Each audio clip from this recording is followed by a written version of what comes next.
use ear protection devices, that is EPDs, while you are exposing to loud noises. Suppose you are in a construction sites or you are in a very loud, noisy environment, you should use ear protection devices to prevent your hearing loss. Tip number 5, get your hearing tested by an audiologist if you ever noticed any changes in your hearing. Sudden changes to hearing should never be happen.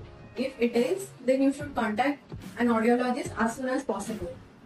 So if you need any hearing tests, you can contact us at Dev's Audiology. Thank you.